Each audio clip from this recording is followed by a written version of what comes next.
오늘부터 다루게 되는 15장은 교회사에서 매우 중요한 의미를 지닌 예루살렘 공의회, 예루살렘 공회라고도 불리는 이 회의에 관련된 이야기를 우리에게 들려줍니다. 공회 혹은 공의회라는 말은, 회의는 교회의 교리와 규율 같은 것들을 결정하는 공식적인 종교 회의를 말합니다. 15장은 예루살렘에서 열렸던 최초의 공의회, 종교 회의에 대한 기록을 우리에게 들려주고 있습니다. 사실 성경에는 예루살렘 공의회 외에도 여러 중요한 전환을 이루게 되는 중요한 사건들 몇 가지를 기록하고 있죠. 예를 들면 성령 강림. 이 성령 강림으로 제자들이 권능을 받게 되었고, 그리고 교회가 시작되게 됩니다. 고넬료의 개종도 그렇습니다. 고넬료의 개종, 고넬료 가정의 개종으로 인하여서 이방인 선교의 문이 비로소 열리게 되었습니다. 그리고 바울의 회심, 바울의 회심 역시 중요한 전환점을 이루게 됩니다. 이 사람의 회심으로 인하여서 드디어 본격적인 이방인 선교의 시작이, 출발이 가능하게 됩니다. 그리고 오늘 15장에 기록된 예루살렘 공회, 이 회의로 인하여서 선교의 걸림돌이 다 제거되는 역사적인 전환을 이루게 됩니다. 우리는 오늘 예루살렘 공의회로 불리는 이 회의가 왜, 어떻게 열리게 되었는지, 그리고 이 회의에서 어떤 결론이 내려지게 되는지를 15장을 통하여 살펴보게 될 겁니다. 먼저 우리가 하나 기억하시고 넘어가야 될 게 있는데요. 이 중요한 결정이 안디옥 교회에, 수리아에 세워진 이방인 교회 안디옥 교회에 닥친 시련으로부터 시작되었다는 사실을 먼저 기억해야만 합니다. 그리고 그를 통해, 이를 통해, 이 시련을 통해서 우리의 모든 것을 합력해 하셔서 결국에는 선을 이루시는 하나님의 일하심, 그 하나님의 일하심을 늘 잊지 말아야 합니다. 로마서 8장 28절의 말씀입니다. 로마서 8장 28절 이렇게 기록되어 있습니다. 같이 읽겠습니다. 시작. 우리가 알거니와 하나님을 사랑하는 자, 곧 그의 뜻대로 부르심을 입은 자들에게는 모든 것이 합력하여 선을 이루느니라. 아멘. 모든 것이 합력하여 선을 이루느니라. 시련일지라도. 이 말씀이 또한 오늘날 힘든 시련 가운데 살아가는 우리 모두에게 위로가 되고 소망이 되고 힘이 되길 간절히 소원합니다. 자, 오늘은 이 중요한 종교회의가 예루살렘에서 열리게 되는 그 과정까지를 설명합니다. 왜, 어떤 이유로 이 회의가 소집되게 되었는지. 자, 1절입니다. 1절 같이 읽죠. 시작. 어떤 사람들이 유대로부터 내려와서 형제들을 가르치되 너희가 모세의 법대로 할례를 받지 아니하면 능히 구원을 받지 못하리라 하니. 안디옥 교회가 뜻밖의 시험, 시련 혹은 어려움에 직면하게 됩니다. 사실 지금 안디옥 교회는 영적으로는 가장 뜨겁고 가장 충만한 그런 때입니다. 왜냐하면 바울과 바나바의 선교의 보고를 통해서 하나님의 일하심을 느꼈습니다. 그것도 자신들을 통해서 하나님이 이런 일을 하셨다는 사실을 알고 교회가 한창 영적으로 충만한, 한창 으쌰으쌰하고 있는 그런 때인 겁니다. 성도들의 기쁨이 가득한 때였고 하나님을 향한 감사가 가득한 그런 분위기였던 겁니다. 그런데 의외에 생각지 못한 곳에서 문제가 생긴 겁니다. 전혀 교회가 예상치 못했던 시험, 시련이 닥친 겁니다. 교회 안에서 생겨난 문제가 아니었습니다. 외부에서, 유대로부터, 아마도 예루살렘 교회일 겁니다. 예루살렘 교회에서부터 온 어떤 믿는 사람들, 어떤 사람들로부터 비롯된 시험, 시련이었습니다. 이들이 왜 그 먼 예루살렘에서 안디옥 교회까지 왔는지는 정확하지는 않습니다. 또 그들이 누구인지 또 정확하게 밝혀지지 않고 있습니다. 물론 짐작할 수 있는 단서가 5절에 기록되어 있습니다. 이들이 누구일지 5절 보십시오. 5절 같이 읽겠습니다. 시작. 바리새파 중에 어떤 믿는 사람들이 일어나 말하되 이방인에게 할례를 행하고 모세 율법을 지키라 명하는 것이 마땅하다 하니라. 네, 여기 바리새파 중에 어떤 믿는 사람들, 이들일 겁니다. 예루살렘 교회에 있었던 바리새파 중에 어떤 믿는 사람들. 바리새파 유대인들 중에서 예수 그리스도를 주로 고백하게 된 이들, 예수를 믿는 이들, 바로 이들 중에 일부가 안디옥 교회까지 찾아온 겁니다. 바리새파가 등장합니다. 우리나라에는 개신교, 기독교 교파만 하더라도 수를 셀 수 없을 정도로 참 많습니다. 여러분 혹시 우리나라의 기독교 교파가 몇 개나 되는지 아시는지요? 사실 정확한 답은 아무도 모릅니다. 왜냐하면 계속해서 생겨나고 있기 때문에, 지금도 계속 생겨나고 있기 때문입니다. 물론 대략적으로는 이렇게 구분할 수 있습니다. 장로교, 감리교, 성결교, 침례교, 순교교 뭐 이렇게 크게는 나뉩니다. 문제는 거기서 그치지 않는다는 거죠. 밑으로 내려갈수록 복잡해져요. 예를 들어서 장로교도 하나만 있는 게 아니라는 거죠. 장로교는 또 크게는 예장과 기장으로, 예수교 장로회로, 또 기독교 장로회로 나뉘어요. 감리교도 마찬가지입니다. 예수교 감리교와 기독교 감리교로 나뉘고, 성결교, 침례교도 역시 예성, 기성, 예침, 기침 이렇게 나뉘어요. 거기서 그치지도 않습니다. 더 분파가 세분화됩니다. 예를 들면 요 근래 한창 무리를 일으키는 정광훈 씨가 속한 교단은 백석대신이라는 교단입니다. 원래 방배동 신학교로 알려진 백석교단과 대신교단이 서로 통합을 하려 했습니다. 그러다 실패해요. 두 교단의 통합이 무산됩니다. 그런데 통합을 원하던 사람들이 그럼 자신들만이라도 통합을 하겠다라고 만나서 통합을 이루고 만든 교단이 백석대신이라는 교단이에요. 졸지에 백석교단 그대로 있고 대신교단 그대로 있고 중간에 백석대신이라는 교단이 생긴다. 이렇게 계속해서 교단이 늘어가고 늘어나는 겁니다. 물론 아시는 것처럼, 아시는 분은 아시겠지만 물론 정광훈 씨는 그 교단에서도 문제를 일으켜서 작년 8월에 목사 면직된 상태이기도 하죠. 엄밀히 말하면 정광훈 씨는 목사가 아닌 겁니다. 뭐 중요한 건 아니고요. 그렇다고 우리나라는 참 복잡하지만 유대 사회에는 크게 세 개의 종파가 존재하고 있었습니다. 율법의 준수를 강조했던 종교심이 강한 바리새파가 있습니다. 여기에 속한 사람들을 우리는 바리새인 이렇게 부르죠. 바리새인. 이들은 모세가 전해준 성경 모세오경도 중요하게 여기고 그 모세오경을 풀어서 적용한 장로들의 전통 유전도 성경만큼이나 소중하게 여깁니다.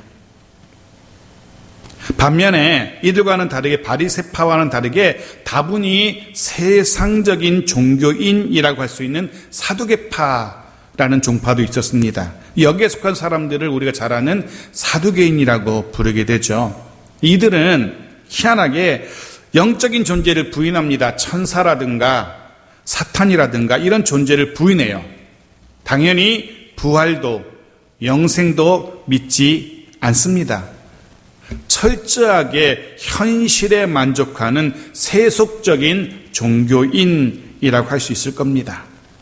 바리새파가 있고요, 사두개파가 있고요. 그리고 또 하나의 종파가 있는데 바리새파 중에서 그들 중에서도 더 엄격하게 문자 그대로 율법을 지켜야 한다 라고 갈려진 종파 하나 있는데 에세네파라는 종파가 있습니다. 이렇게 크게 세 개의 종파가 존재합니다. 이들 가운데서도 이제 예수를 믿고 예수를 주로 고백한 이들이 생겨나게 되죠. 그 중에 율법의 준수를 강조했던 바리새인들 중에서 예수를 믿게 된 사람이 있었는데, 문제는 이들이 교회의 구성원이 된 이후에도, 예수의 제자가 된 이후에도 여전히 율법의 준수, 장로의 전통의 준수, 이런 자신들의 주장을 굽히지 않았다는 겁니다. 예수의 제자가 된 이후에도, 교회 공동체의 일원이 된 이후에도 여전히 아브라함으로부터, 모세로부터 시작된 할례나 율법의 준수를 고집하고 있었던 겁니다. 즉 이들은 예수 그리스도의 복음뿐 아니라 할례, 율법의 준수, 이 세 가지, 예수의 복음, 할례, 율법 준수, 이 세 가지를 구원의 조건으로 주장하고 있었던 겁니다. 할례는 믿음의 조상인 아브라함으로부터 시작된 것이었고, 하나님의 선택받은 민족이라는 하나의 표징, 증거로 여겨졌습니다. 그래서 유대인 남자들은 모두가 다 한 사람도 예외 없이 할례를 받아야 했습니다. 또 모세의 율법, 그리고 그 모세의 율법의 준수는 자신들이 하나님의 백성으로 존재할 수 있는, 하나님의 백성 공동체로 남을 수 있는 최소한의 장치로 여겨졌습니다. 적어도 하나님의 백성이라면 율법 정도는 지켜야 돼라고 생각했던 겁니다. 해서 이들은 예수를 믿고 나서도 하나님의 백성이라면 이 정도는 기본적으로, 전제적으로 지켜야지, 그것을 할례, 율법 준수로 여겼던 겁니다. 그 생각을 버리지 않고 있는 겁니다. 그런데 이들이 이방 땅 안디옥에 교회가 생겼다는 소식을 듣게 됩니다. 예수의 제자들, 성도들이 늘어가고 있다는 이야기를 듣게 됩니다.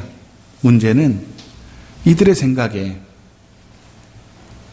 예루살렘에 있는 이 바리새파 중에 믿게 된 사람들의 생각에, 안디옥 교회에서 예수를 믿게 된 사람들이 정말 하나님의 자녀가 되었을까?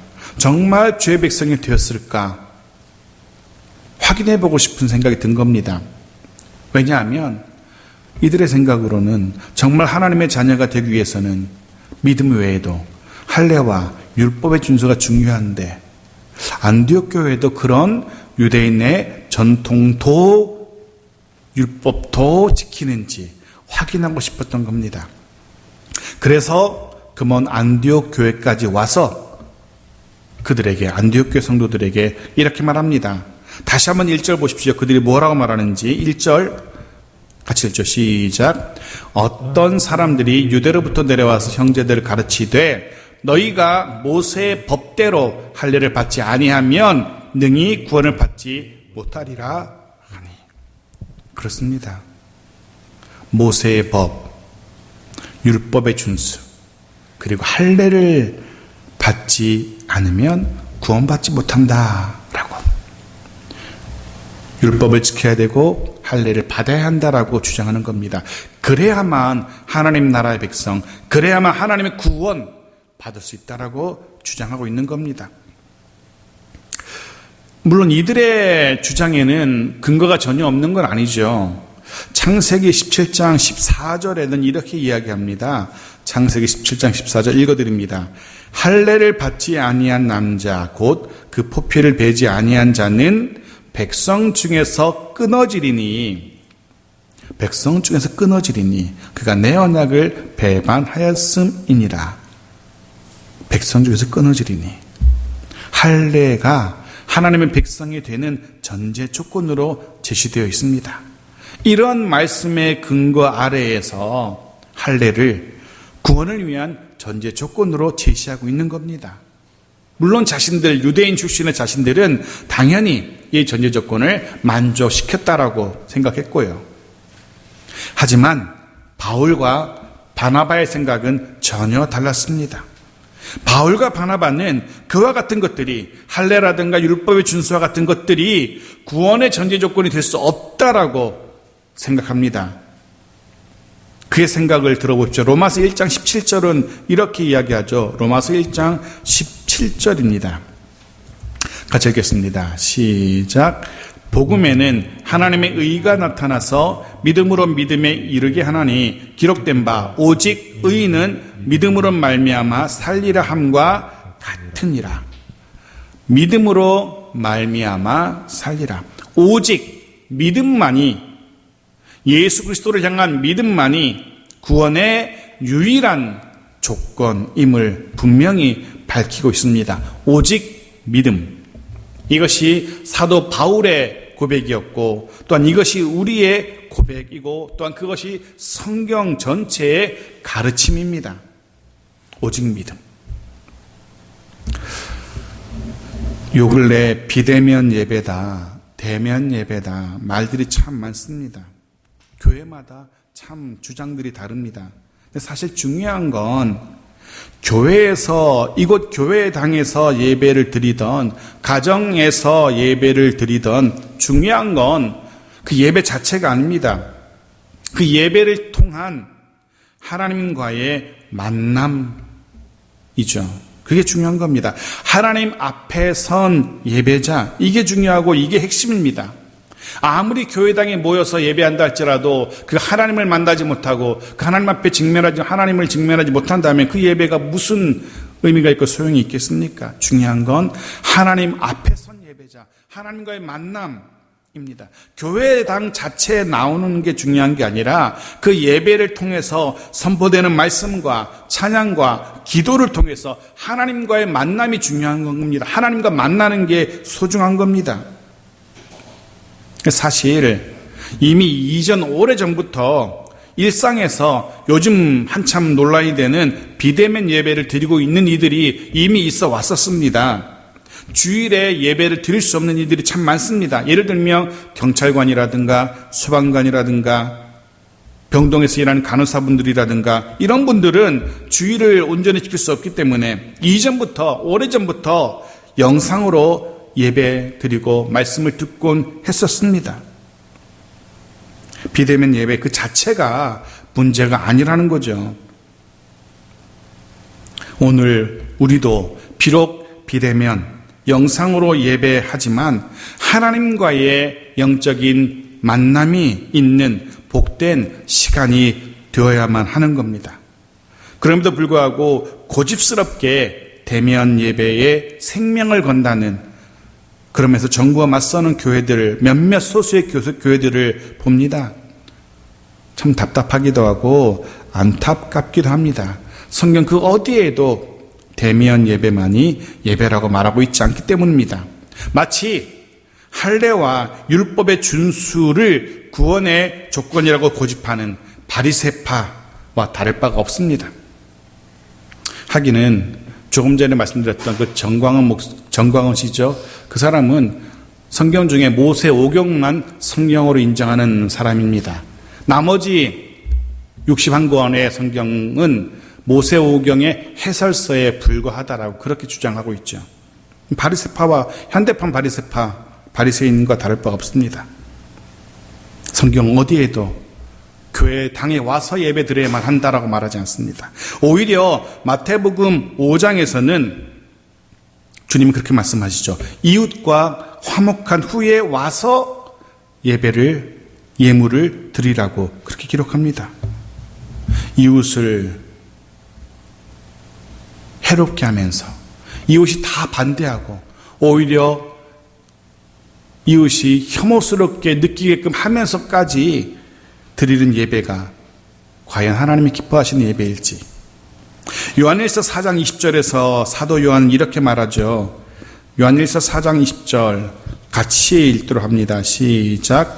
누구든지 하나님을 사랑하노라 하고 그 형제를 미워하면 이는 거짓말하는 자니 보는 바 그 형제를 사랑하지 아니하는 자는 보지 못하는 바 하나님을 사랑할 수 없느니라. 형제를 사랑하지 아니하는 자, 하나님을 사랑할 수 없다라고 분명히 이야기합니다. 자, 다시 본문으로 돌아옵니다.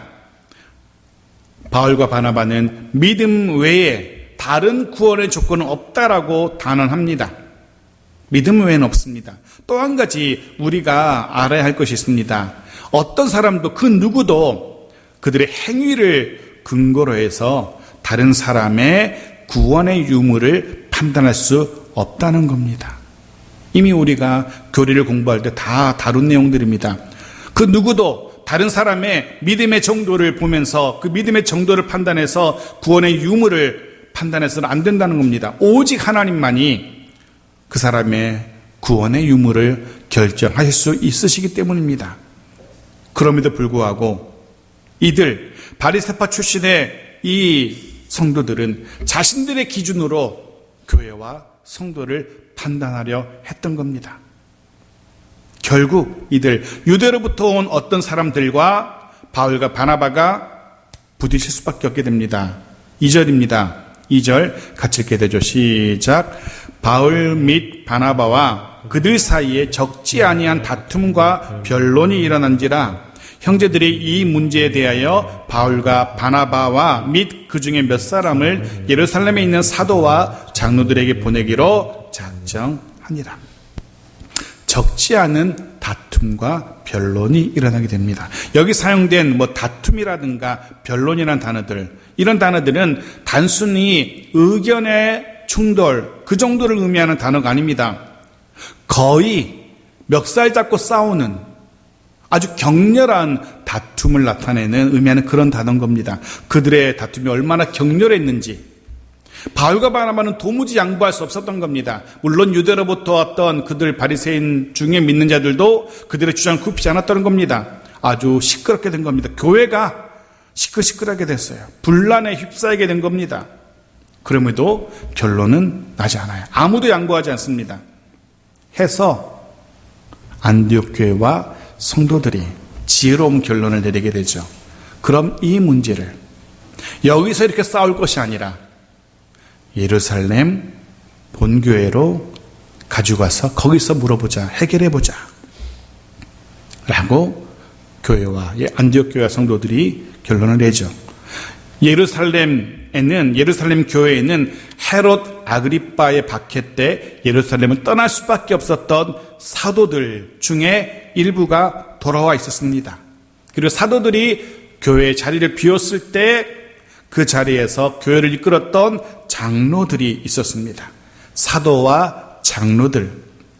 이들은 이 문제, 구원의 조건의 문제에 대한 명확한 답을 내릴 수 있는 이들이었습니다. 그런 권위가 있는 이들이었습니다. 해서 안디옥 교회는 바울과 바나바 그리고 몇몇 평신도 지도자들을 선택해서 예루살렘 교회로 내려보냅니다. 3절 말씀 보십시오. 같이 읽죠. 시작. 그들이 교회의 전송을 받고 베니게와 사마리아로 다니며 이방인들이 죽게 돌아온 일을 말하여 형제들을 다 크게 기쁘게 하더라. 이들이 예루살렘 교회로 향하는 길에 베니게와 사마리아를 지나게 됩니다. 근데 그냥 지나치지 않습니다. 왜냐하면 이곳 베니게와 사마리아에도 믿음의 공동체가 형성되어 있었거든요. 사도행전 8장 4절과 5절에 보면 이런 구절이 있습니다.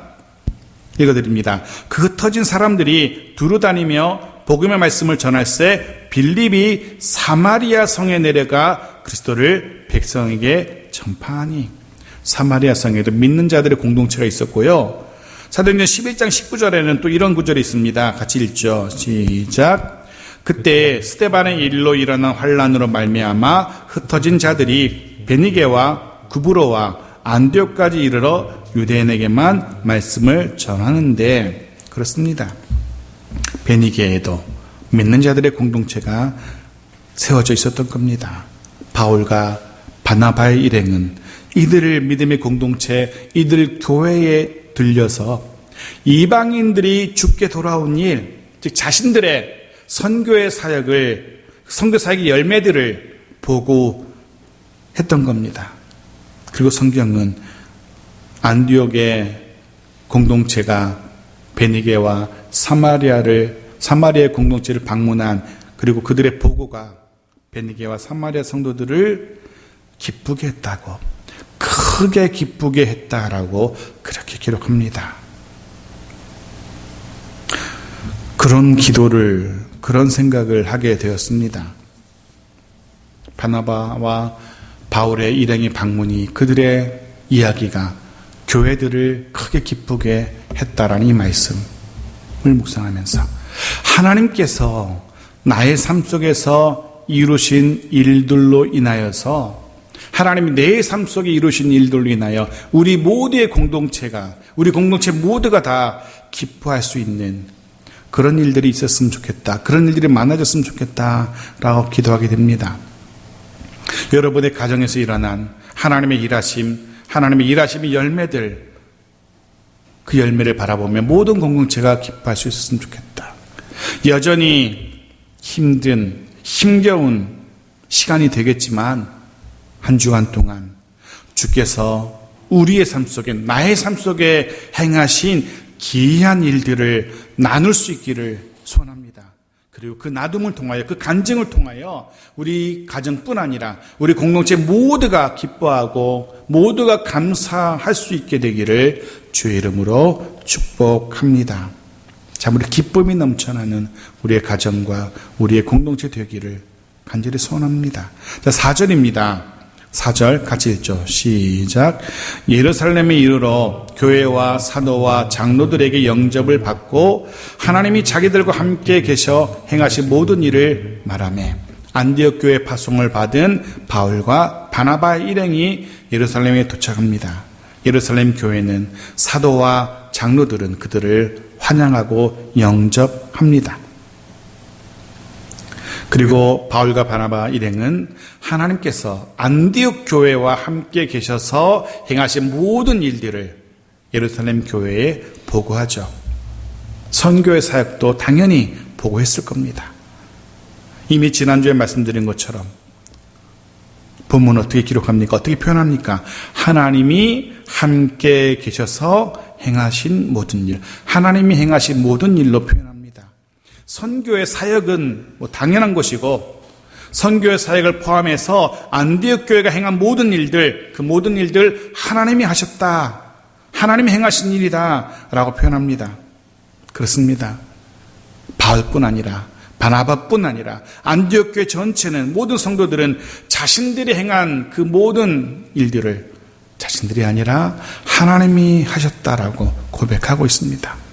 자신들이 주변 사람들로부터 그리스도인이라고 불릴 수 있게 된 것, 바울과 바나바를 따로 세울 수 있게 된 것, 그들이 이방 땅에 가서 선교의 사역을 감당할 수 있게 된 것, 그 모든 과정 다 하나님이 하셨다라고 고백하고 있는 겁니다. 자신들이 그리스도인으로 불릴 수 있게 된 것부터 시작해서 모든 선교의 사역, 모든 그 모든 것이 하나님이 하셨음을 고백합니다. 우리도 그렇게 고백할 수 있었으면 합니다. 하나님이 하셨습니다. 하나님이 하셨습니다. 이것이 우리의 고백이기를 간절히 소원합니다. 그리고 또한 기도하십시오. 간절히 기도하십시오. 하나님께서 그렇게 우리와 함께 하시길, 하나님께서 우리 가정과 일터와 함께 하시길 간절히 기도해야 합니다. 우리와 함께 하시는 하나님께서 우리를 위해서 가정과 일터를 위하여 일하시기를, 행하시기를 기도하십시오. 또한 나아가서 그 하나님과 함께 하는 가운데 하나님의 구원의 손길을 체험하며 살아가는, 그 풍성함을 누리며 살아가는 우리 모두의 한 주간이 되어지기를 간절히 소원하며 축복합니다. 자, 마지막 5절입니다. 같이 읽죠. 시작. 바리새파 중에 어떤 믿는 사람들이 일어나 말하되 이방인에게 할례를 행하고 모세 율법을 지키라 명하는 것이 마땅하다 하니라. 보십시오. 바울과 바나바가 예루살렘 교회 앞에 서서 하나님이 자신들과 함께 계셔서 하나님 행하신 일, 이방인들이 주께 돌아온 그 아름다운 사역들을 보고합니다. 그들이 이방인들이 돌아오는 데에는 할례라든가 율법의 준수라든가 이런 과정이 필요하지 않았습니다. 그저 예수 그리스도의 복음을 듣고 그 복음에 반응해서 이방인들이 주께 나와왔음을 그렇게 절절하게 보고했습니다. 그럼에도 불구하고 바리새인, 예루살렘 교회 공동체 중에서도, 그 중에서 바리새인이었던 사람들이 여전히 할례와 모세 율법을 이야기하기 시작하는 겁니다. 이들 중에 일부가 안디옥 교회까지 몰려왔을 겁니다.